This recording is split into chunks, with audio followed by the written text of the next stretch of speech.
This is May 3rd, 2005. My name is Simon Bronner with the House of Representatives Oral History Project. I am with Robert O'Donnell, former Speaker of the House, and I'd like to ask you about that experience as Speaker of the House, beginning with your election in January of 1990 upon the death of James Mandarino.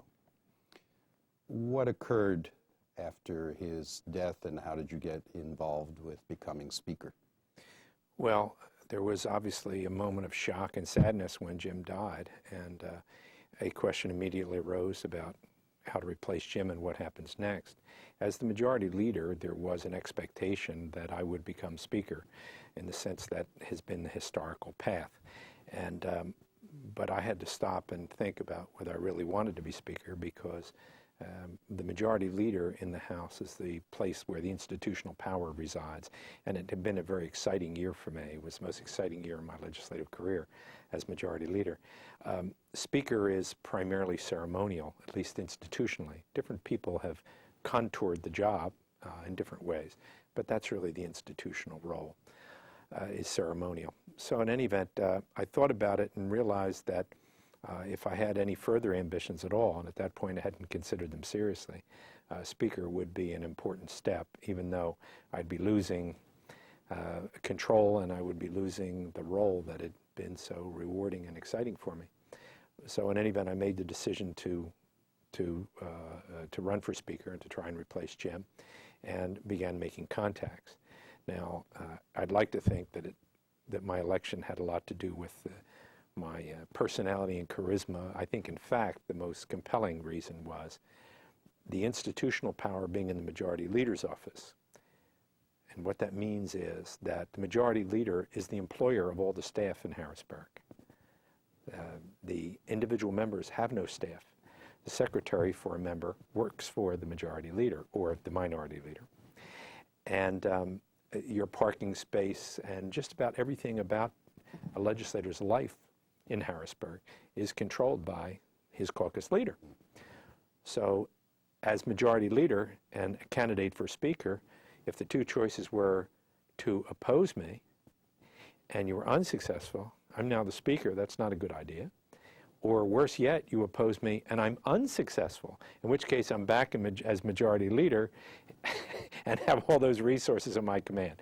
So as a practical political matter, it made sense to be supportive. I also think there was a pretty solid base of support for me personally, and there was an expectation that this was the natural course of events. So having made the decision to go ahead, I went and spoke with the various members in a context and at a time that was really appropriate in deference to Jim and out of respect for Jim's passing. So in any event, that was put together, and I ran and won, and there really was no effective opposition at the time. Were you already thinking at that time about potentially running for governor? Did that come later? That really came later. Certainly the notion of higher office crossed my mind. I had not yet had what we think of as leadership fatigue. Majority leader was still very, very exciting. And so I hadn't grown in any way tired of the job yet. But I mean, having said that, the prospect of future office was vaguely on my mind at that point. You were reelected in January of 1991. At that time, did you have any opposition or ideas about the controversy that would emerge later? No, I didn't. My first year as Speaker, I thought, was one of settling in and getting to a definition of the job that I was comfortable with and that the other members were comfortable with. And my re-election in January of '91 was actually unanimous. It was bipartisan. And I felt very good about that, because it also reflected my perception of the appropriate way to be Speaker, which is to handle the debate in a fair kind of way. Well, then the following year, you were voted out, and that was the first time in 70 years that such an event had occurred with a sitting Speaker. What explanation do you have for what occurred? Well, I had strongly held views at the time. They're probably less strongly held now, but I probably haven't reached yet a measure of objectivity that's useful to historians. But the practicalities were that Dwight Evans was the chairman of the Appropriations Committee, and Bill DeWeese was next in line behind me as majority leader.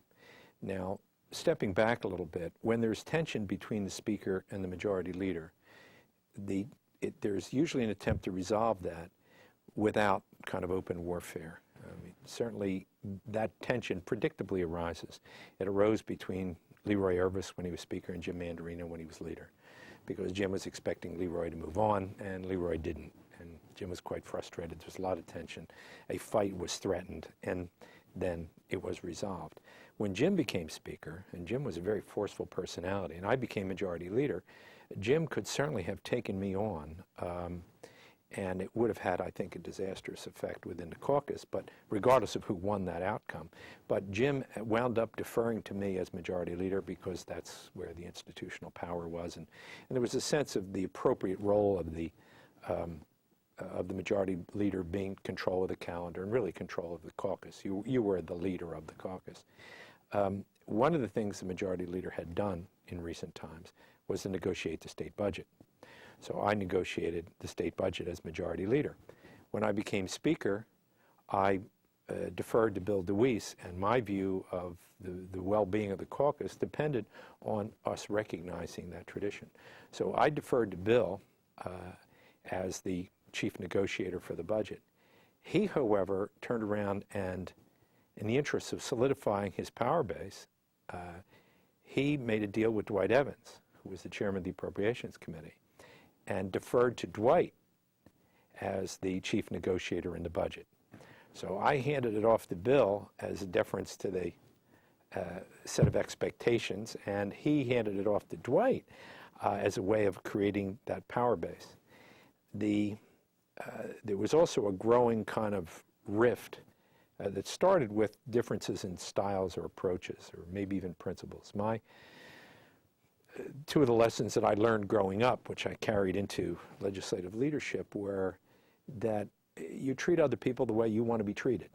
It's a fairly, basic kind of an idea. And second, that your word is your bond. Now, that if you take those ideas or those principles seriously, when you're sitting there as a rank and file member and your time and interests are being abused because the speaker is ceremoniously introducing the football team and the drill team and the choir that won the award from somebody's district, and eating the time of the members and deflecting serious business for that sort of ceremonial aspect, and I always resented that. And so when I became speaker, I thought that was unfair treatment to capture 202 members for the sake of one member having his drill team march up and down the floor. So I cut all that out, which you might imagine there's downsides to that style.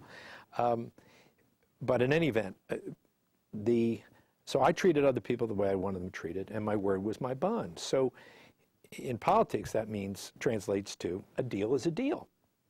Now, an alternative style of leadership, which is the way Bill DeWeese approaches it, is reward and punish as the circumstances demand. So what would happen with Bill is if I made a deal, I stuck to the deal even if it turned out later not to be such a good idea or circumstances changed. You could rely on that. My leadership depended on my keeping my word. Bill's approach was reward and punishment. So a commitment to somebody who later on proved to be recalcitrant, then maybe that reward will be withdrawn. Or maybe that person will be intimidated or punished. It was about controlling in that style. So a gap really began to develop in approaches to governing within the caucus. And that tension also fed ambitions. There wasn't a particular bill that caused an eruption or a disagreement? You're saying this evolved over time? Yes, it evolved over time. I don't think there was a particular bill, and the disputes really were almost never about a bill. They were almost always about sort of the mechanics of the politics of the caucus. The only time the mechanics became important was if somebody came in my office, candidate style, or whatever you want to call this style, is to please the person you're talking to. I mean, there are whole cultures in this world where the purpose of language is to please the listener, and it would be disrespectful to displease the listener. Well, I'm very much in the Western style. If you come in and you have a cause, I'm not there to please you. I'm there to deal with you, and if I agree with you and we make an agreement, you have a handshake and you walk out. Bill's style is to please. Also, Bill had a tremendous advantage, and which he taught me very, very important lesson. I had assumed that political effort was a mix of, or governing, I should say, was a mix of principle and power and a whole series of other kinds of ideas.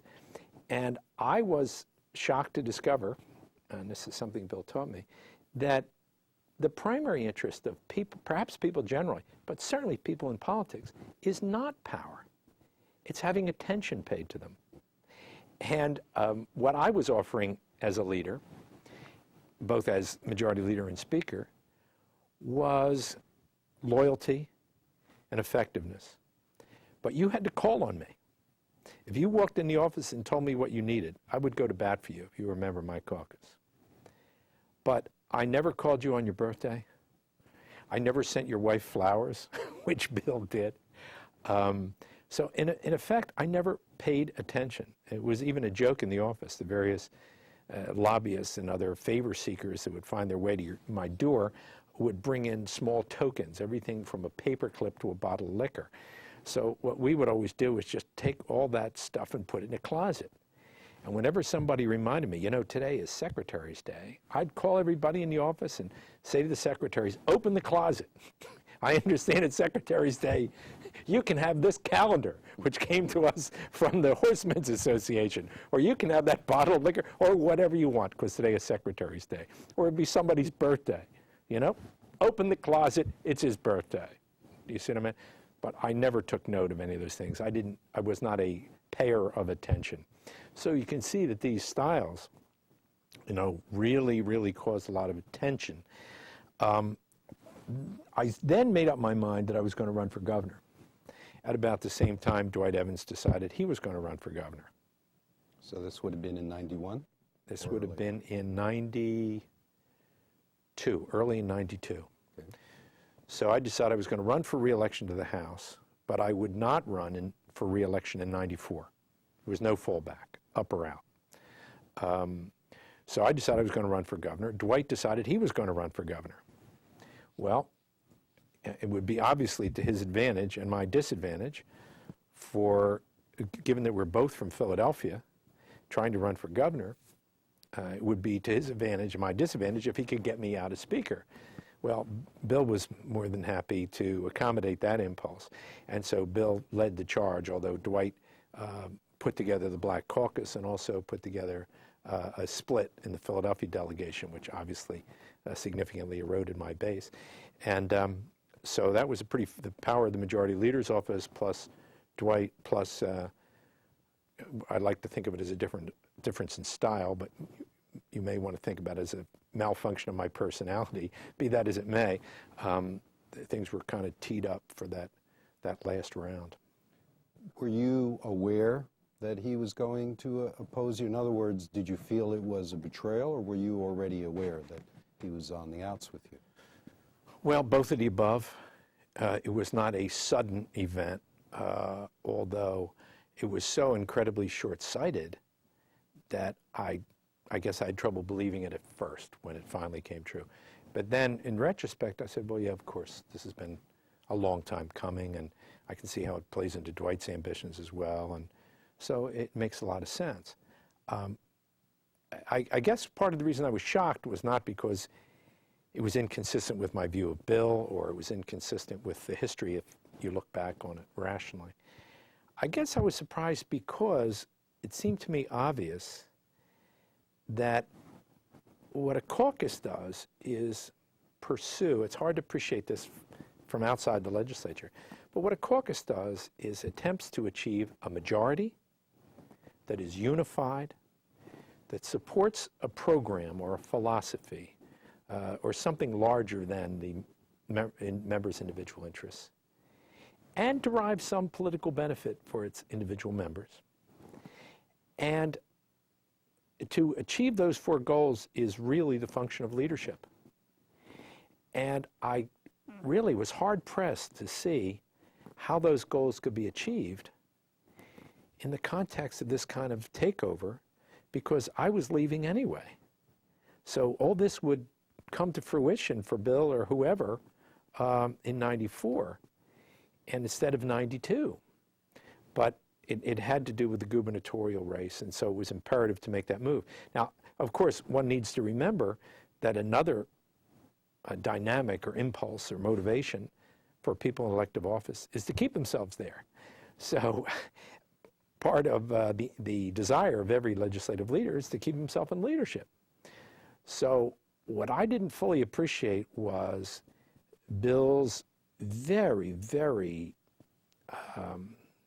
not obsessive, but very, very serious commitment to his own election and re-election, and his willingness to use the resources of the caucus for the purpose of his election, to the detriment of all the other goals. And so there will never be, and God knows when this tape is unsealed, but I will predict that when they unseal it, there will not have been a Democratic majority in the House in the lifetime of the viewer, let alone a unified majority. What happened over time was, after Bill got elected, I supported him for Speaker rather than making a coalition with the Republicans. And so I supported him for Speaker, as did all the people who supported me. Immediately, however, instead of observing another, I thought, obvious iron rule of reaching out, if not to me, if I constituted some kind of threat, which I thought was unlikely at that point, but at least reach out to the people who had supported me. I mean, that's one of the things you do when you win an election. You know, it was painful for me to support Bill for Speaker, but it should have been relatively easy for him to reach out to the others. Instead of doing that, he began punishing them. And as a result of that punishment, which is now sort of detailed beyond my tenure, the caucus majority was dissipated. The caucus unity is non-existent, and people are more likely to vote with the Republican leadership on a given matter than with the Democratic leadership. Well, when this scenario began to be clear, was there a meeting or a confrontation to say what is going on? This is dividing the caucus. Not that I know of. I don't think there was such a meeting. I probably would have heard about it. I certainly wasn't invited to any such meeting. Did you meet with Evans saying, we're both from Philadelphia, doesn't this undermine the interests of our region as well as the party? No. I don't think that the winners of the election ever reached out. The only outreach, to the best of my knowledge, was by John Purcell, who is a very, very able political guy, very formidable guy, and also a very humble guy. He made the outreach, interestingly. There were, I guess, on two separate occasions, 3 different Democratic members that flipped over and became Republicans. Right. And you know, I should have, one should always know these things in retrospect, but the night that I lost my renomination as Speaker, I'll never forget this. It was obvious what the direction was. And everyone who was supporting me was, in my opinion, going down with the ship. And there were 20-some members, 26, I think, members who supported me despite the fact they knew they were going to lose. And I think they had a better idea than I did about how vindictive Bill would be. And in any event, we all went out to dinner the night I lost, and it was like an Irish wake. It was fabulous. It was a wonderful night. And there was a few tears and a lot of laughter, and some drinking, I think, was done, if I remember correctly. Was there anyone trying to advocate or campaign for you among those supporters? You mean before the election? Yes. Oh, sure. Oh, absolutely. And who was that, and what What was not working? Well, I don't think what was not working was I don't think I was electable. I think our guys were just banging their head against a wall. I'm sure that Bill had quite directly made a whole series of promises, which is what candidates do, I guess, a whole series of promises to a whole lot of folks. And I also think that the handwriting was on the wall. I mean, we were up against the power of the majority leader's office.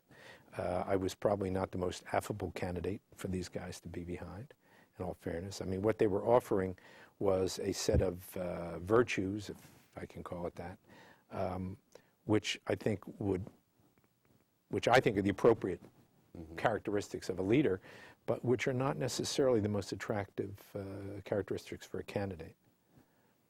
Although you were voted unanimously in '91. Yes. Were there expectations at that time that you feel you did not meet? Yes. I think one of the obligations of a leader is to always put the member's interests before himself. And I think I began to identify myself and my principles so closely in my own mind that I began to, I think, believe that I was vindicating principle. And in fact, maybe in some measure I was vindicating myself. And I think the members are saying, wait a minute, he's taking a position. Maybe it's good for him as a public figure. Maybe it's good for him as a candidate. It's not good for me as an individual. He has lost the notion that our best interest should be put ahead of his. That's his job as a leader. And I think that there's some merit to that. So if I was to translate that, you're saying there was some resentment of your running for governor. No, I think there was some resentment that the positions I was taking were more about my interest as a candidate than my obligation as a leader. Were you hearing from any members about disgruntlement or advice to take a different turn? Yes. And I think it was well-meaning, and I did receive some very sincere, heartfelt advice from a number of members. And by that point, the die was cast, and I was in the difficult position of operating in a public forum. And Bill, that's not any of his creation, but Bill was operating in a closed forum. So I was always in a position where I was going to be accused of hypocrisy or whatever. The slightest deviation from a previously taken position was going to be viewed negatively in a public forum. Speaking of the public forum, you did make some public statements, and I'm wondering if you can contextualize them. One of them was quoted, and you can say whether this was misquoted, said, "In starting this battle, they have begun a very long war." I think that's right, yeah. I think I did say that. I think it was a terrible mistake. And to rely on intimidation, let me conjure up some of the personalities here so you get an idea of how impractical it was to start this war and why the analogy was apt. Ed Krebs, Quaker, Lebanon County, a district a Democrat should never win, had his arm chewed off by a thresher, right, on his farm. Is this a guy you're going to intimidate by taking away his parking space? Do you really believe that you can muscle this guy? I don't think so. I think that if you take on that kind of guy, it bodes ill. I mean, I think you got a long war ahead of you. Tommy Tighe, officer, Vietnam, carried only a sidearm. This is a real Marine. And this is a guy you're not going to intimidate, you're not going to bribe, and when they tried to reapportionment, when Bill negotiated his district out of existence, in effect, by reapportioning him into Monroe County, away from his native county, Luzerne County, he went and won the election anyway. You can't get rid of guys like this so easily, and you can't deal with them in any way other than treating them as adults, as opposed to reward and punish and manipulate them. So I think it's a long, long war. And do I also hear your implication that as a result of that, whether it's called a mutiny election or whatever, that has been some of the source of the problems of the Democrats in Pennsylvania? I think yes. Well, I don't want to make too much of this. I think it's part and parcel of the Democratic problem. The caucus is sort of the concentrated version of the Democratic Party at large. And if a small group takes over and is prepared to lose elections, in the case of a caucus, that means not achieve a majority. In the case of a candidate, it means not losing. If you're willing to lose elections so you can control the apparatus itself, if that's what's important to you, and that's certainly true in the Democratic Party. I mean, the Democratic Party nationally is interested in, the people at the top are interested in controlling that apparatus. Well, okay, guess what? You will lose elections. The program. I mean, I am not a liberal, and I'm not a conservative. I mean, to summarize, if I had to, I'm a populist libertarian. The Democrats, in losing the populist base of the caucus, they're reverting to a smaller and smaller base, a more intensely Democratic base, but there's no outreach. There's not going to be a Lebanon County back in the Democratic fold, because the way the Democrats need to appeal is to the blue-collar populist base. If they're willing to withdraw from that base, they will not have a majority in the caucus. They won't win elections nationally. It's just so obvious. It's so easy to figure out. Hard to do, easy to figure out. Well, more Democrats than Republicans are registered in this state, yet the body has predominantly been Republican since you left and for the time. Is there a way to predict that apparent contradiction? Well, the body, you mean the House of Representatives? Yes. Yeah. Well, reapportionment is key.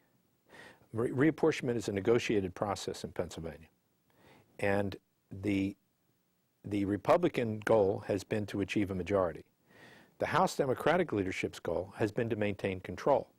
So, for example, there were 2 seats in Allegheny County, which the Democratic seats, which the Democrats negotiated away because the 2 Democratic members sitting in those seats were not part of Bill's program, not part of the leadership program. They weren't favored.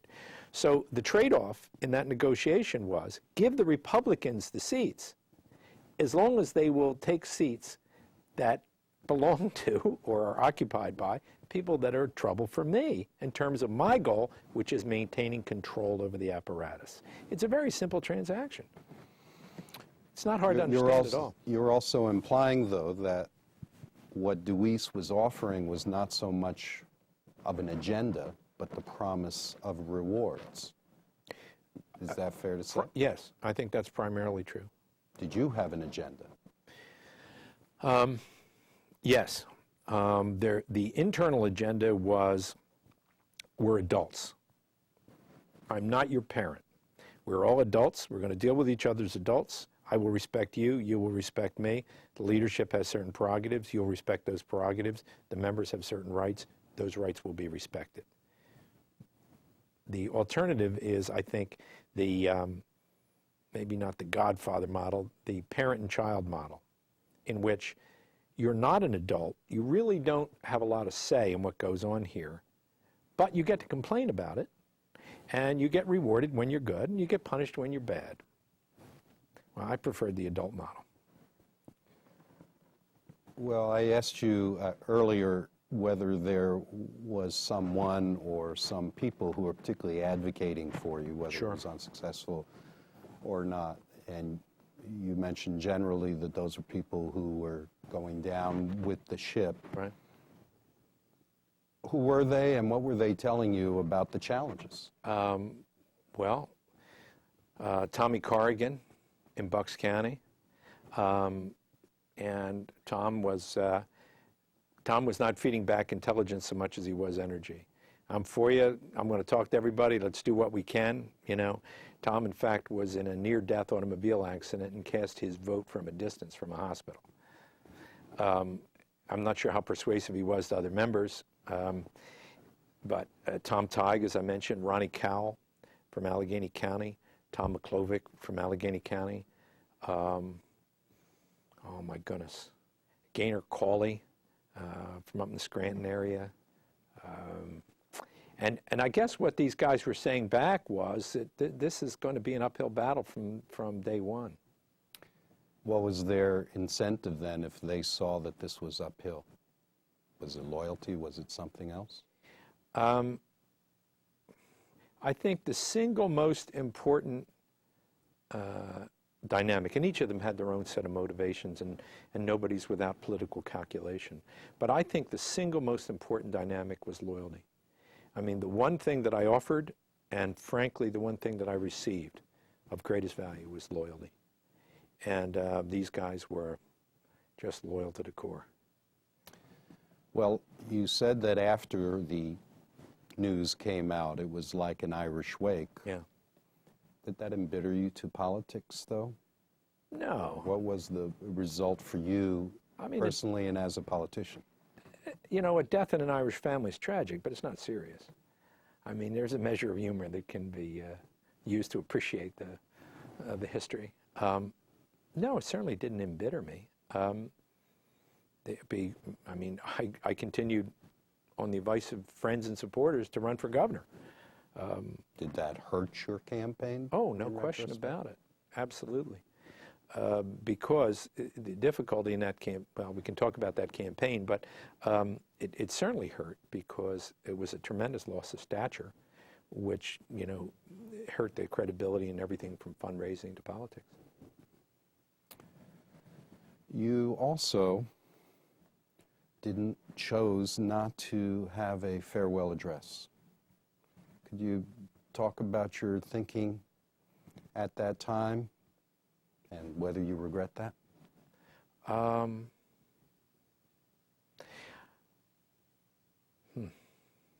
I think my thinking at the time was that I was embarked on a gubernatorial campaign, which really required me as a first priority to pay attention going forward to the result of what I did and what I said in terms of the campaign. I had people who were contributing money, people who were supporting me, and I think for the sake of that success and for the sake of their support, it was important to take seriously, you know, running effectively. So I think, to be candid, there was no point in being less than candid. And I guess my concern was that the emotions of the moment and my inclination toward candor would probably not have been productive for the Democratic Party, productive for the caucus, or productive for my candidacy for governor. So I think it just did not make sense to do. It would have been self-indulgent, I think. Did you have any encounters or confrontations with Deweese after you left the House then about the events? No. I think he allegedly, he allegedly said some unkind things to people who were prospective clients of mine, some no real consequence. I've made no public comment about him or the events. I guess we spoke for the first time. We happened to find ourselves together in an event, ironically thrown by John Purcell. In Philadelphia, we found ourselves in a line back to back. I was with my wife. He was also with someone. In any event, we had a sort of polite conversation. And I think the only other time we've spoken was at John Purcell's swearing in. We happened to be seated together. And how about Evans? Was that relationship, since you were both in Philadelphia, cordial, or any discussion about what occurred? I think cordial is probably not the right word. I think professional is probably the right word. We've never had a conversation about that subject. We obviously pass each other, you know, in the political community with no particular rancor or anything. And we've had a couple conversations about substantive legislative matters, but never about those events.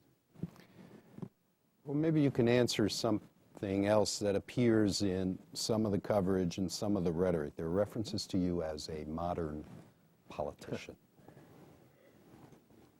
And your discussion about the business as usual, or the business that ended up being triumphant, in this case with reward and punishment. Is that what the reference is to the opposite of the modern politician? Is the house stuck in the old-fashioned way, in your opinion? It's connected. It's connected. There are two sort of dynamics in government that are never going to go away. One is not more modern than the other. I think it's presumptuous to ascribe that to either style. There is an impulse toward a definition or an understanding of government as a way of doing things collectively that we can't do individually. It's a very simple and straightforward idea. Now, you need a mechanism that converts the individual preferences to the group preference. Okay. But having said that, the function of government is to do only those things. This is where my libertarian streak comes in. To do only those things which are best done at that level of collective action. Okay. So it's really about figuring out your goals based on principle. And from there on in, it's all mechanics. It's all figuring out how to vindicate those principles, how to do those things which we can't do at a smaller level. The other impulse in government is, and it's always been there in every government in history, is that government is a spoil system. It's just a pie to get whacked up. You know, one of the founding fathers observed that the real danger to a democracy was the discovery by the people that they had access to the treasury. And so this tension between viewing government as a spoil system versus solving a problem that we can't solve at a smaller level, it's always a tension that's there. I strongly favor, and no one, look, I don't come to you with a pristine record on either side, but 90% has got to be over here solving the problems. 10% is going to be, you know, the grease in the system, which is a bit of the spoil system, no question. But this will ebb and flow. And the more it's a spoil system, the more you're going to find there ain't enough to go around, and you're not getting problem solved. This is May 3rd, 2005. I'm with former Speaker of the House, Robert O'Donnell, and we're continuing our conversation about your career. And one thing that might be good for an oral history is to talk about the written history in the book on the Speakers of the House. It states that you entered the House as a youthful reformer. It doesn't say how you left the House. Well, not so youthful, obviously, but probably still very much a reformer in a sense of the word. The only reason I resist the characterization of reform is because it generally smacks of a elitist top-down change in the architecture of things. And first of all, I'm anti-elitist to my core. And second, that very rarely does a change in architecture produce a change in behavior. I think people delude themselves into thinking that if you could conjure up a solution and embody that solution in the legal architecture, well, behavior will just kind of fall in line. So I've resisted the word reformer all the time, but yes, I have a very definite view and philosophy of government, and I've made as much effort as I can to have government conform to that. What is it that you wanted to reform? Well, as we've discussed before, there's really two kinds of theories of government, if you will. You know, one is government as a pie to get whacked up. It's essentially a spoil system. And the other view is that government is a way of solving problems collectively that we would have a real problem solving individually. I am of the latter school, and inasmuch as we slide toward the former, I am resistant, which is not to say that I've never been either the beneficiary or the operator of some measure of spoils in government. That wouldn't be honest, but the heart of the matter has got to be an approach which solves public problems and the public good. In 1992, you declared your candidacy for governor. Can you talk about the decision to leave the House to become governor and the campaign? Well, first of all, I realized that the office of Speaker was not one for which I was terribly well suited. It was very ceremonial, and to change the nature of that office with a majority leader like Bill DeWeese would have required me to go to war internal to the caucus for the sake of bringing over power to the Speaker's office. So the nature of the job just wasn't suitable for me in the long run. Listening to debate is very hard when you've been actively involved in being the debater.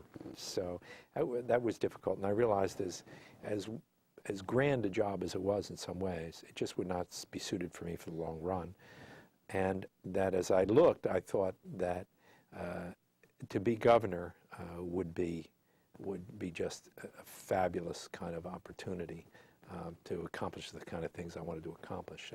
When I used to sit beside Jim Mandarino, and he was the leader, and a very capable leader, and I would sit beside him as the whip, which is his assistant.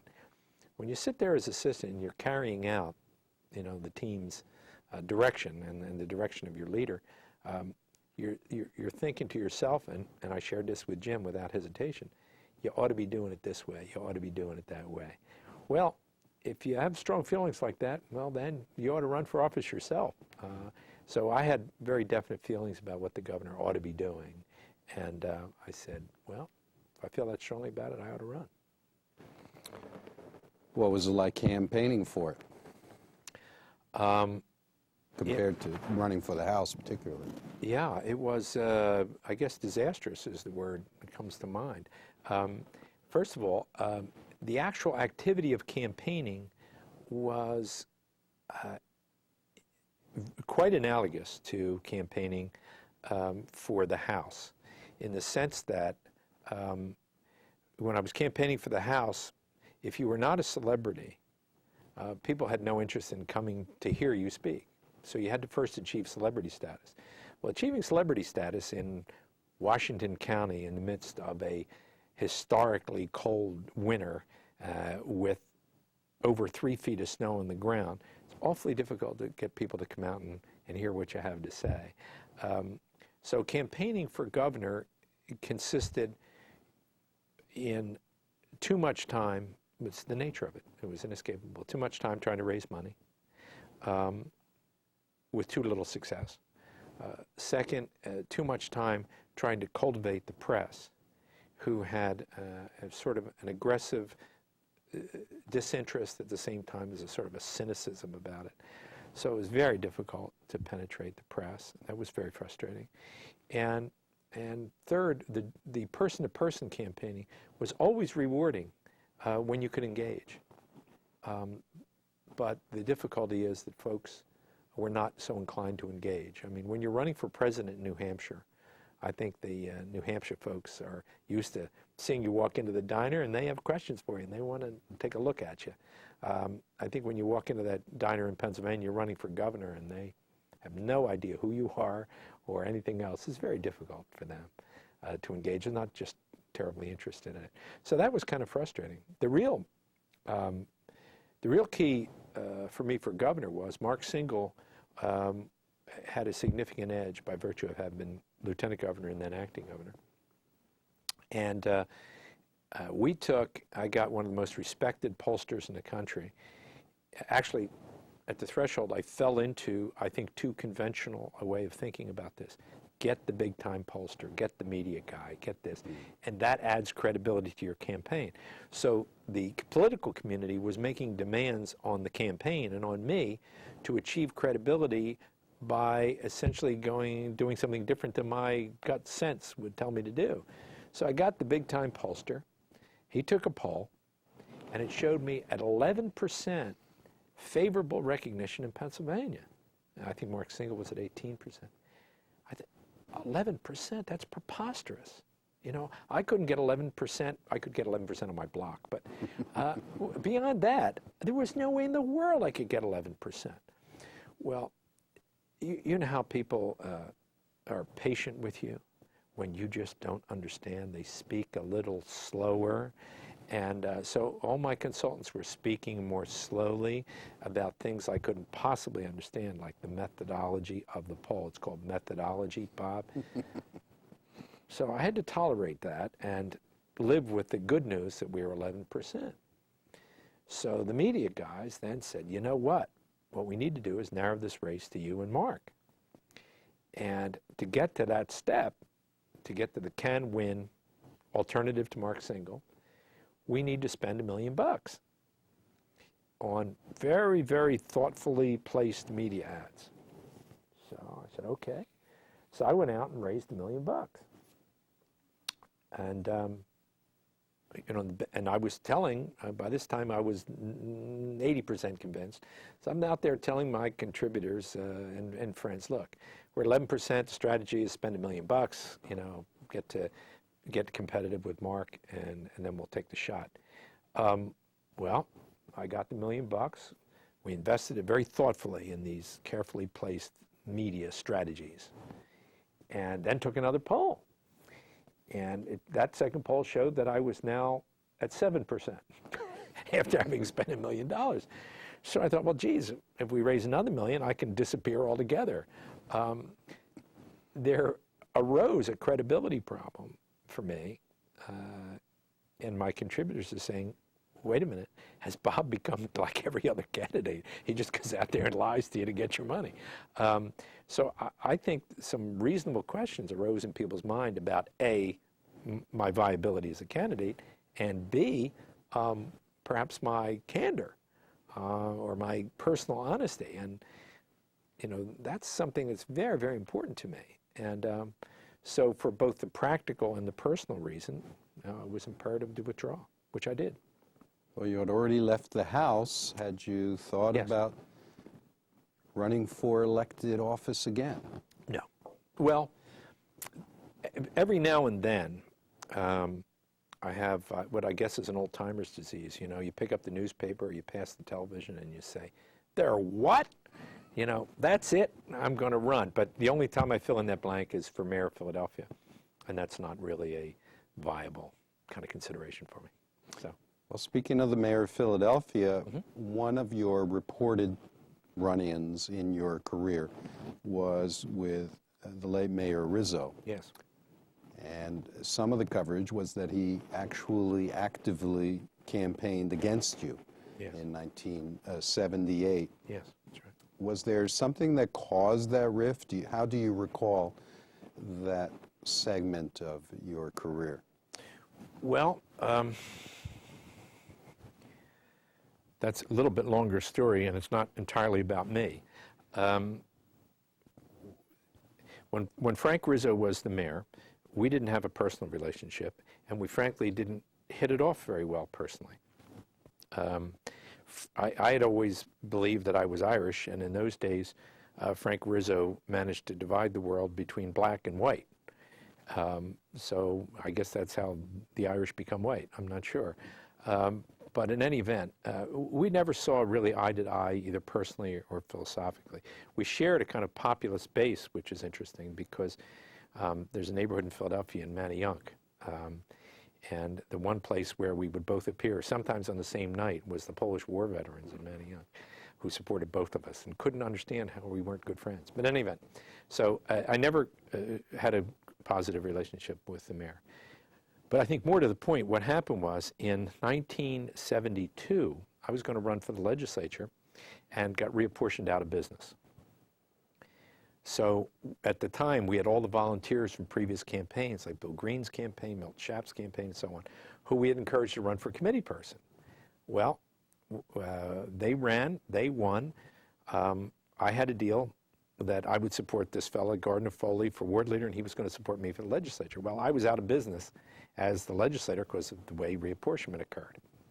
So we supported a fellow named Dave Richardson for the legislative seat, and I supported, per my deal, Gardner Foley for ward leader. Well, we elected him, and the Democratic City Committee wouldn't seat him as the ward leader, even though he was duly elected. So I took him to federal court I took the Democratic Party to federal court. I guess this is what makes me a reformer. I don't know. But anyway, I took the party to court and forced them to have a new election, and under court order recognized the outcome of that election, which elected Gardner Foley. So you can see a bit of tension, shall I say. So in '74, the incumbent legislator in the district I had moved into ascended the bench. There was an opening to run for the legislature. Well, it was a special election as well as a primary. I scrutinized the party rules and discovered that at that time, filling a special election required a convention of the committee people. I went door to door among the committee people and gathered up a strong majority. And the majority consisted basically of the divisions and wards surrounding the core ward, the 38th ward. The ward leader of the 38th ward had expected that she would be the legislative nominee because the fella who had the seat before was the ward leader of the 38th ward before he ascended the bench. Well, I went to see the party chairman, and it was Pete Camille, and I said, Senator Camille, I would like to be the party's choice. And he said, well, I don't think so. I think it's going to be Mrs. Land. I said, well, here's my view of it. I believe that you're required, not only in my seat, but in the two other seats that are now open, to hold a convention of the committee people instead of doing it the usual way, which is just have a couple of the ward leaders in the office. He said, really? I said, yes, that's what the party rules require. I said, but you might want to check it with your counsel. But here's the deal. If I'm not the nominee, or if you engage a process of ward leaders instead of the grassroots, I'm going to take you to federal court again. And I think my position is well-founded. On the other hand, I would prefer to be the party's nominee. He said, I think I understand. He consults with counsel, and he said, you know, Bob, I think I'm going to put my oar in for you. I said, well, I'm very gracious, and I appreciate it. So a caucus of the ward leaders is held. All the ward leaders except the 38th ward are for Bob O'Donnell. The chairman turns to the ward leader of the 38th ward and said, would you like to make it unanimous? She says, no, I would not. She gets up, stalks out, never says another word to Camille, and joins Frank Rizzo's sort of faction. Now what's growing is you've got Camille and Rizzo as the alternative kind of factors. I'm now the party's nominee.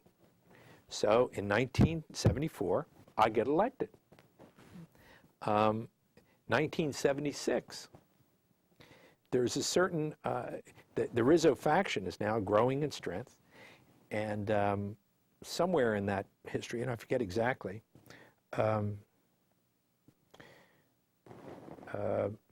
they decided to take Pete Camille out as party chairman and install Marty Weinberg.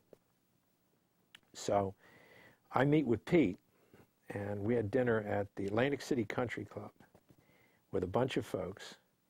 And I'll never forget, we sang, I think of this every time I stop at the Peter J. Camille Rest Plaza on the Pennsylvania Turnpike on my way up here. I'll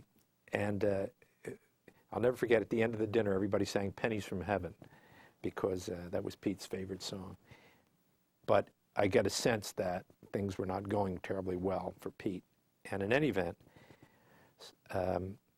they took on Pete, and I forget it was either before or after the '76 election, but in any event, they took on Pete, and I was the last guy to go. So after Pete was essentially defeated, I was still for Pete. So in any event, that didn't sit terribly well. It's 1974. Bill Green is running for the U.S. Senate. There is contention in the party all over the place.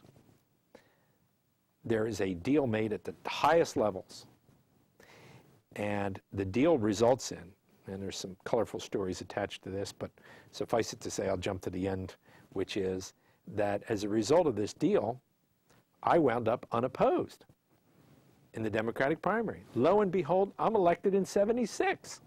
Well, now we get to '78, and by this time, the opposition group is in charge of the Democratic Party. Marty, I think, is the chairman at that point.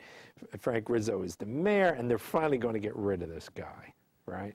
So in any event, that's ripens in '78, and they have they did everything they possibly could to get me out in '78, and even moving some of my polling places, bringing in troops. And I'll never forget that election because I had, in addition to my regular organization, all kinds of volunteers and friends, the guys I grew up with, who put out a call to the Germantown Boys Club, which is where they took us urchins off the street and presumably used our time well playing soccer or shooting pool. I'm not sure that was a good use of our time in retrospect. But in any event, this was a charitable organization. Well, all the beneficiaries of this charitable organization from Germantown, grew up in Germantown, my old neighborhood, they all came back to the neighborhood to work for me in that election.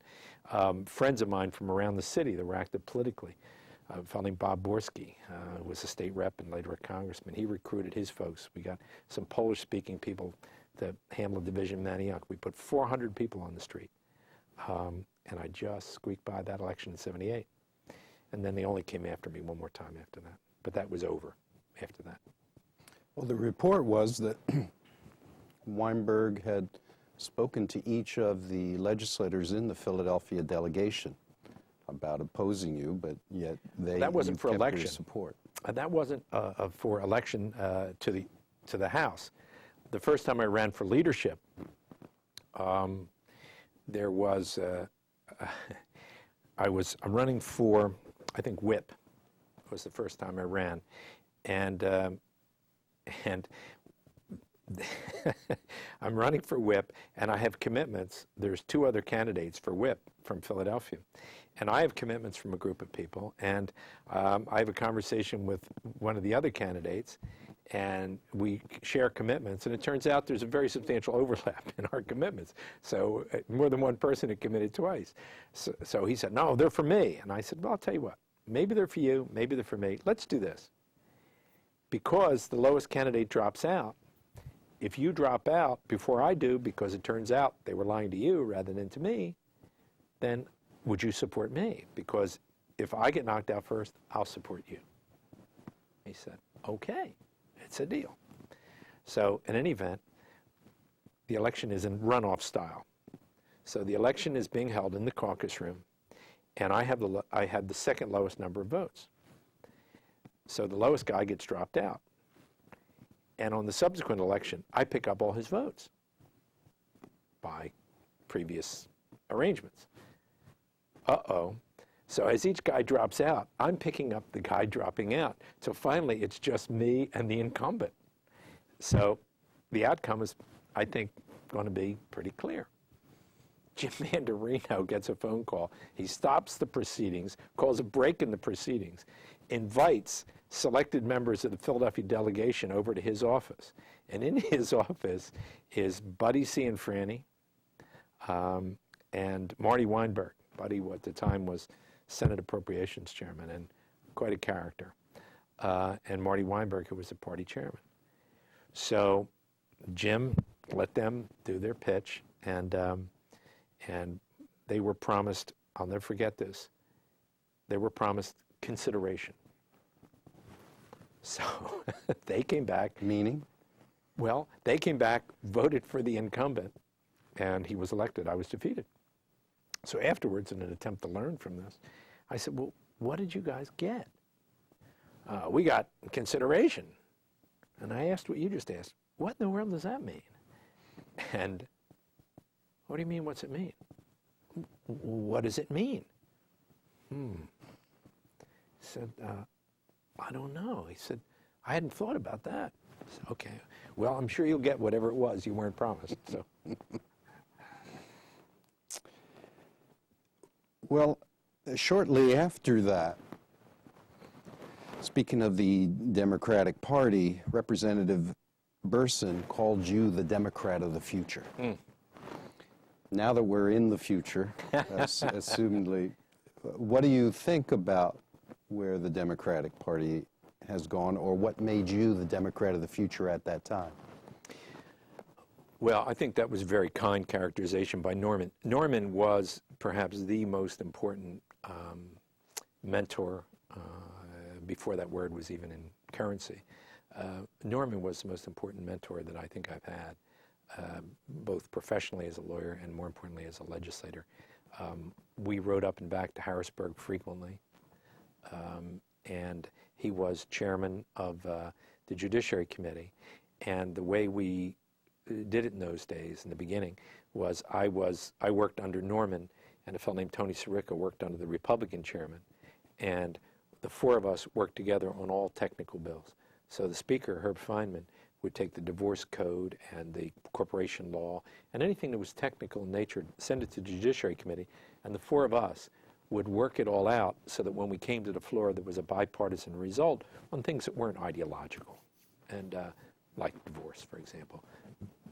And Norman, I just learned an enormous amount working under Norman and how to craft the law and the contribution that a lawyer can make in the legislative process, and also how to remain principled while you're dealing to politics and having some fun. You know, so it was important. But in any event, I'm flattered, I was flattered at the time to be described that way. I think the direction of the Democratic Party in those days was very, very positive.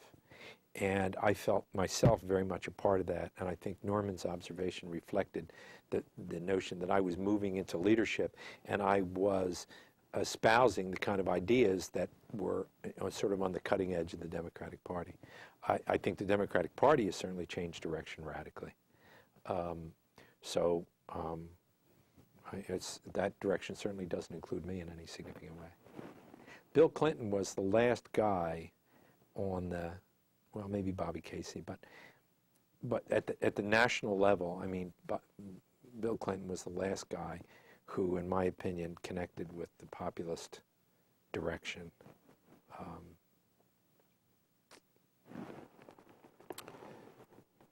Well, speaking then of your techniques or the approach that you took to things, you've been described variously, and one of them that caught my eye that I thought maybe you could contextualize, because it supposedly came from you directly, as a super plumber. Oh. Yeah, I think that that governing is a craft. I think it's guided by and seeks principle and a philosophy, which becomes a program. But ultimately, it's about the mechanics, it's about the plumbing, it's about the craftsmanship, because bad craftsmanship is never going to get you a good result. And that's, I think, what I meant by that. Did you get frustrated in not being able to make more changes? Well, there were certainly frustrations, but these things ebb and flow, you know, and for me they did.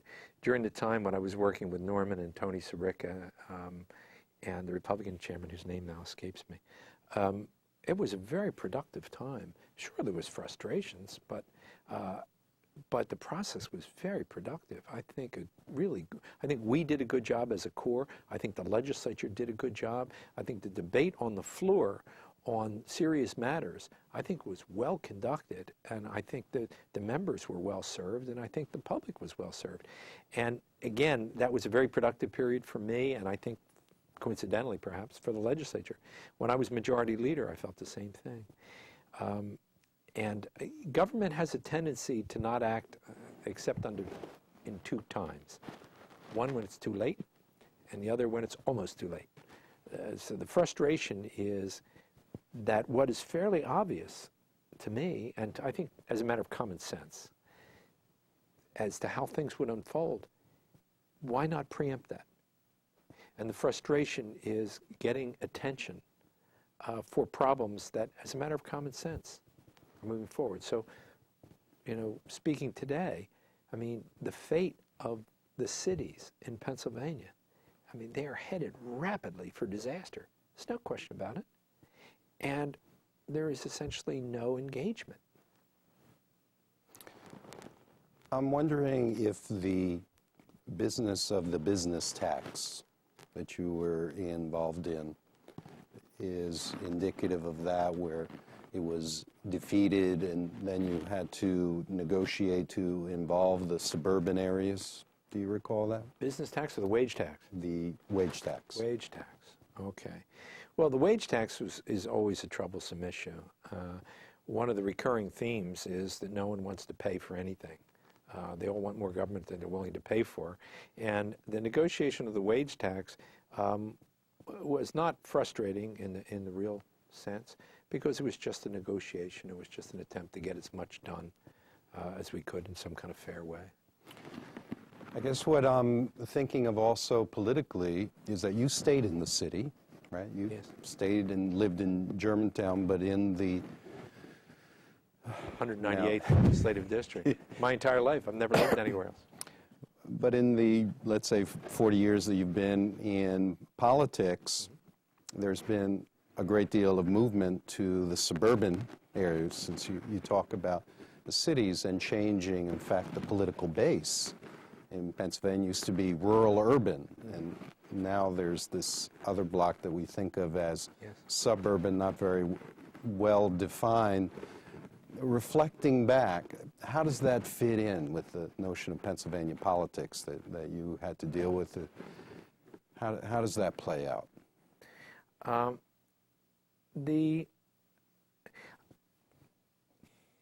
Let me put it this way. I think the suburbanization of politics, and the first wave was a growth in the strength of the Republican Party.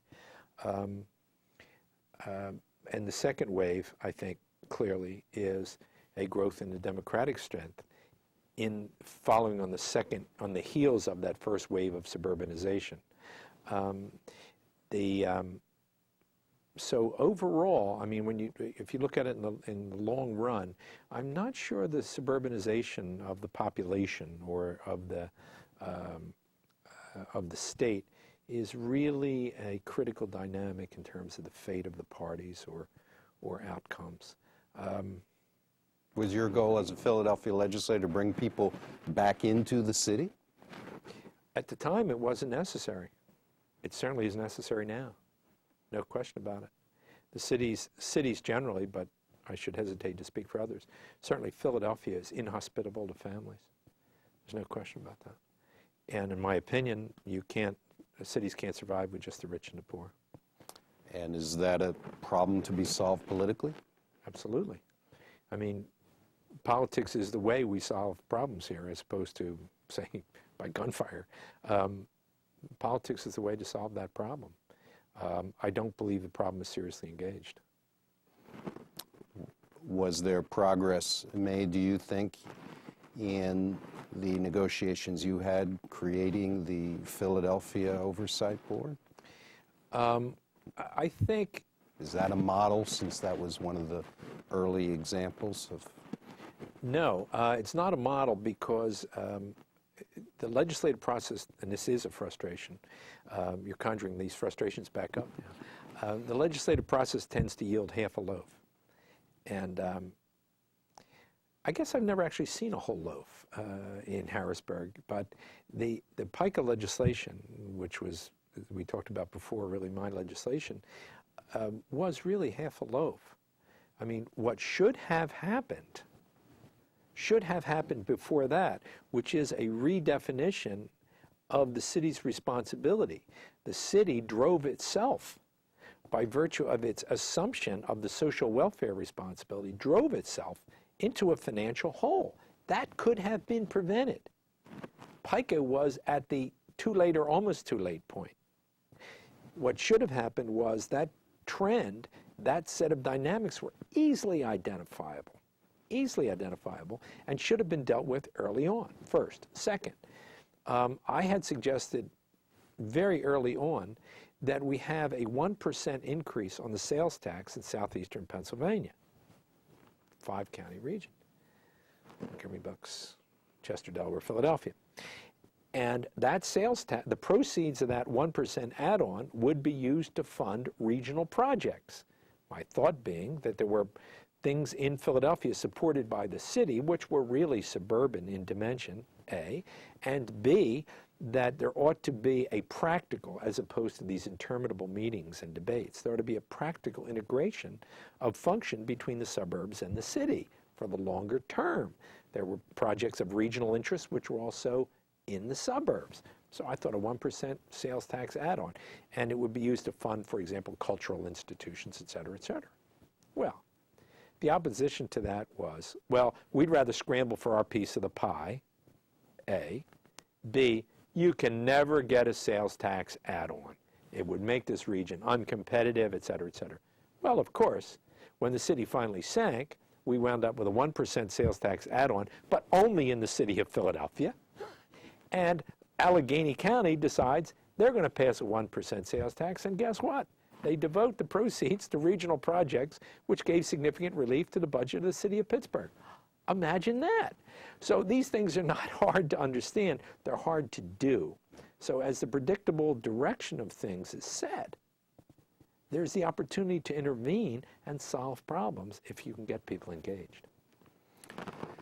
Well, looking on the positive side, since I've conjured up some frustrations, one of the things you're credited with is of passing auto insurance reform. There's another package with the word reform on it.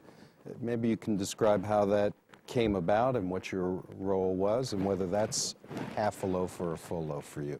Another half a loaf, for sure. I guess if I add up all the half a loaves, maybe I have something. I don't know.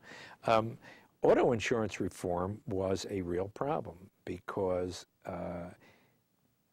the problem as it hits the road, so to speak, is the enormously high cost of auto insurance in the city of Philadelphia. And the preposterous hypocrisy about people writing insurance, but they really don't. And at the outset, I wound up calling people as a citizen to try and get quotes of people who were supposed to be writing insurance in the city of Philadelphia. And the quotes were insane, $30,000 a year, et cetera. So in other words, you'd really prefer to not have my business is the sense I got.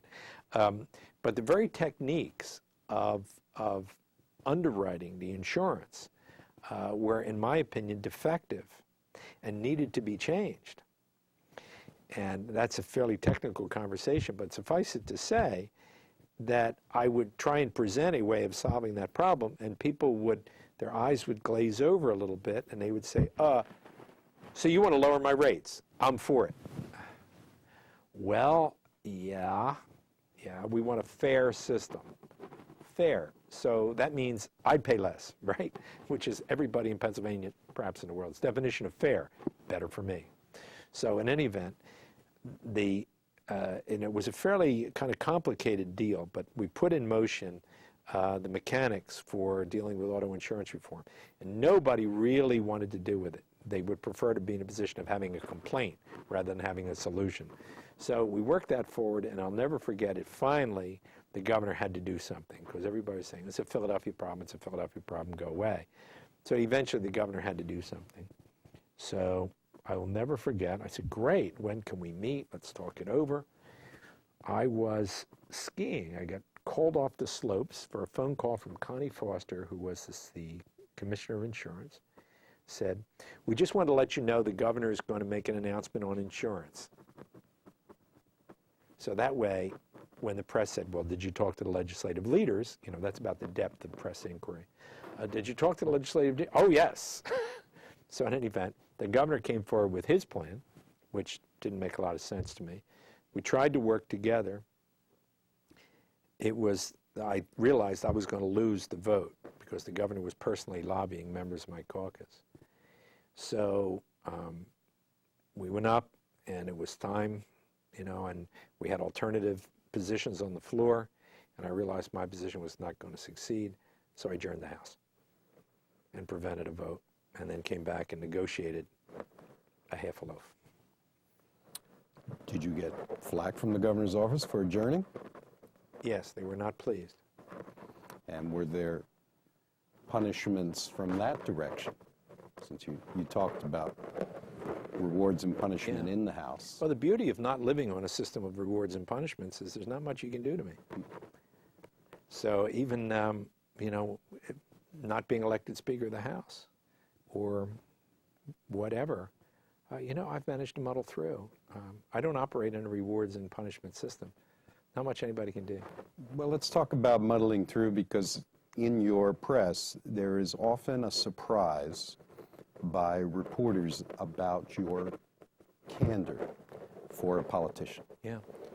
There is at least one report talking about your presentation to your constituents, and the expectation would be, for example, in one about reassessment in Philadelphia, where you had angry constituents. Yes. and the complete surprise of a reporter, because your approach was not to say, don't worry, I'll do what I can, but instead of saying, this is why it occurred and your solutions are unfeasible. Yeah. And yet you still got reelected with what was seen as often unpopular presentations. Right. How do you Account for resolve that? those? Yeah. Well, there's a surprising number of adults out there. Their first impulse... Is that assessment true, I guess I should ask? Yes. Accurate. Yes.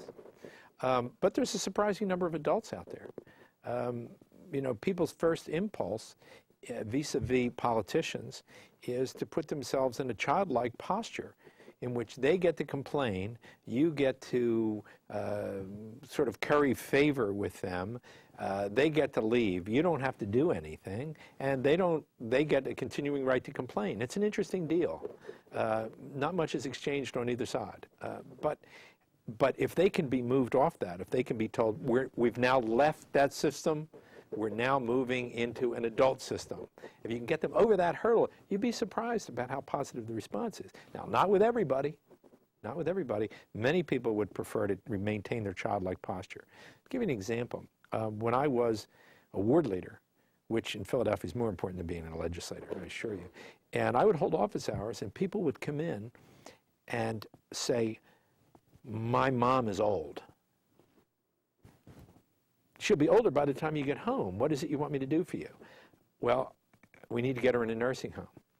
Okay. Is it your mother or your wife's mother? Well, actually, it's my wife's mother. All right, now listen. Here's what. I'm not putting mom in a home, okay? But here's what we are going to, because that's not my responsibility. That's your responsibility, you and your wife. I want you and your wife to come in here next Thursday, right? I'm not getting in the middle of a family thing. And between now and then, I want you all to visit the nursing homes in the area and pick out the top 3 nursing homes that you want to send mom to. Then what I'm going to do is I'm going to use the power of this office to get you to the head of the list in those 3 nursing homes. You make the choice, you do the legwork, I'm going to run interference for you just the same as I would as if I were a lawyer and you were a very wealthy client coming in. I advocate for you, you're my client.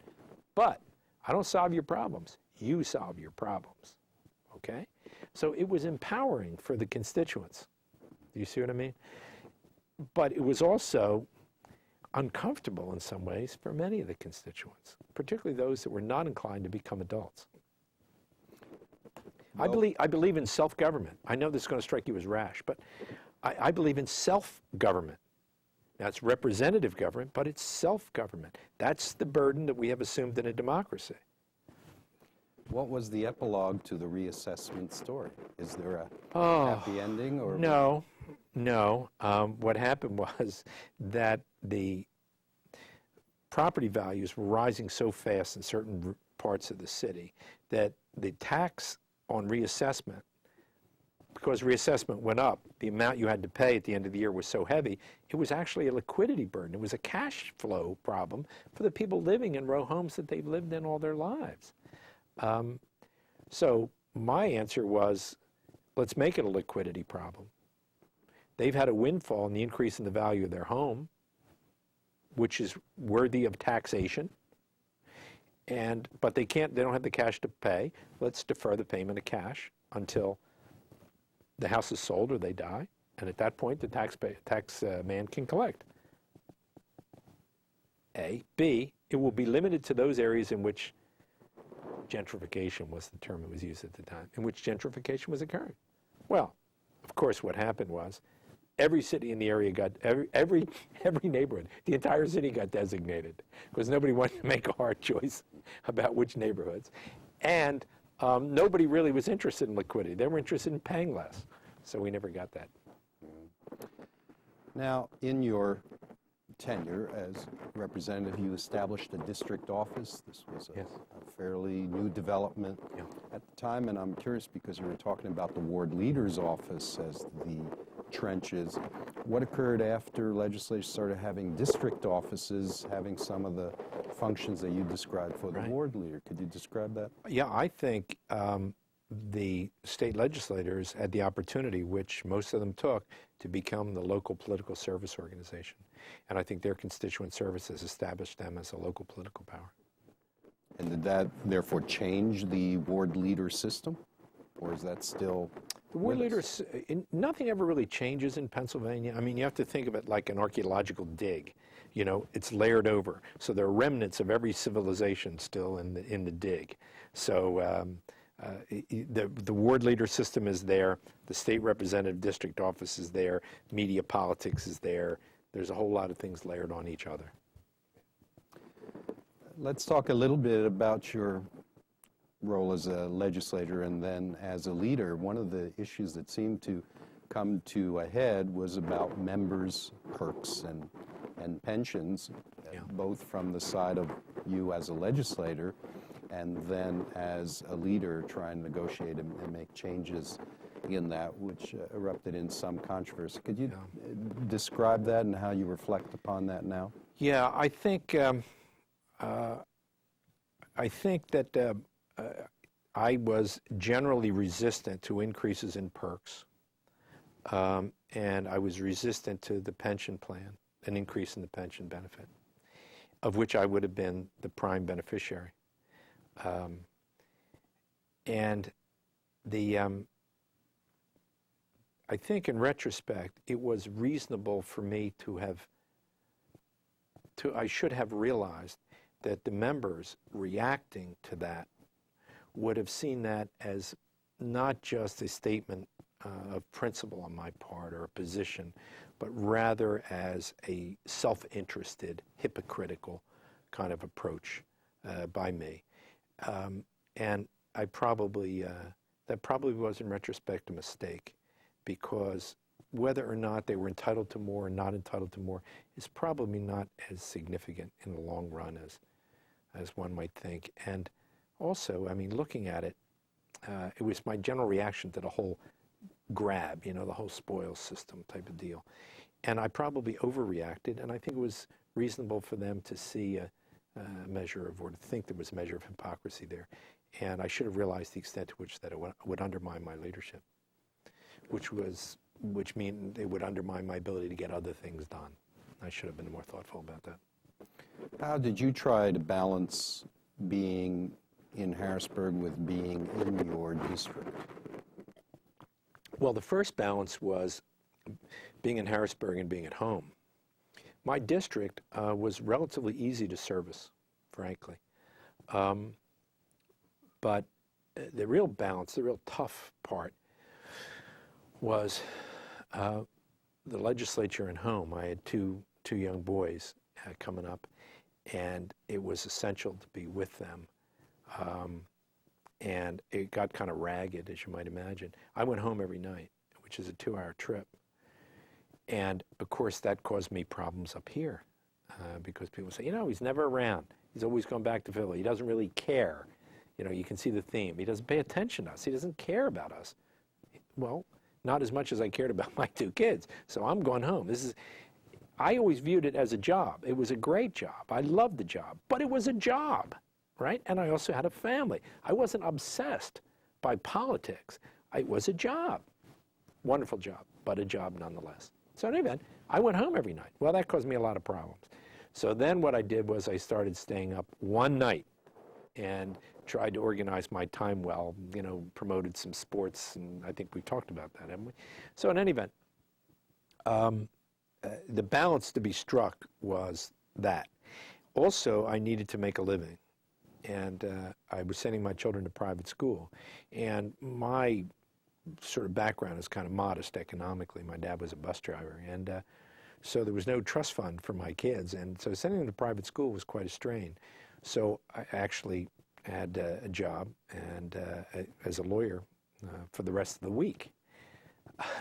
And so what I would do is I'd have to work through the week, family time, then try and accommodate the need to make a living on the side.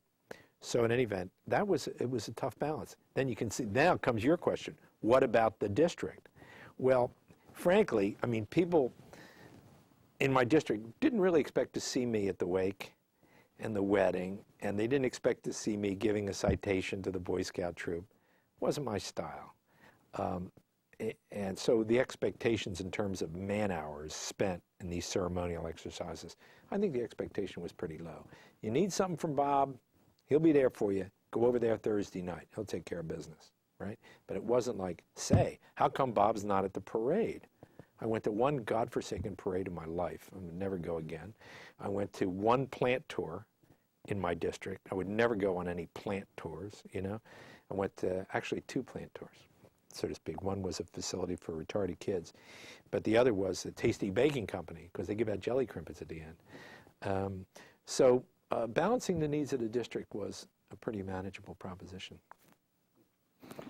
It doesn't sound like you approach politics from a conventional viewpoint. Well, I do and I don't. I think the underlying notion is quite conventional. You know, people talk about the classic tension between do you vote your conscience or do you vote your constituents? I don't think that's a relevant question, because I believe when you run for office, you are in effect offering the folks a contract. If they elect you, they bought the contract. So if I were to hold myself out as having been a graduate of St. Francis of Assisi and had shamrocks all over my brochure, right? And my father was in the Holy Name Society, which was true. And, you know, well, I think it would be reasonable for people to expect, forget about my position paper. People don't read position papers. I think folks would say, here is a traditional Irish Catholic guy. I think they would have a right to expect me to vote a traditional Irish Catholic line. Do you see what I mean? Okay. Now, suppose somebody comes from another part of the city and you can go in and see him, as many people did, to get your tickets fixed. And he dressed like a gangster, he looked like a gangster, he talked like a gangster. I think you have a right to have your tickets fixed by this guy. I really do, because that's what he's offering you. We don't need a lot of position papers. The reality of how you present yourself is an offer. If the folks vote for you, that's an acceptance. Your obligation then is to behave in accordance with the deal. Do you see what I mean? So, and that's quite conventional in my opinion. I think that describes the process. Now, you may say, well, that Irish Catholic politician, he's conventional. Well, what about the South Philly ward politician? Well, he's also conventional. Well, what about the Center City thoughtful liberal? Well, he's also conventional. What about Bob O'Donnell? Well, Bob O'Donnell may be different from all those guys, but it's the same thing. I mean, you're out there telling people who you are. They either like it or they don't. Well, it does seem as if Bob O'Donnell has had a significant role in Pennsylvania politics, and I want to thank you for sharing this time with us. Thank you, Simon.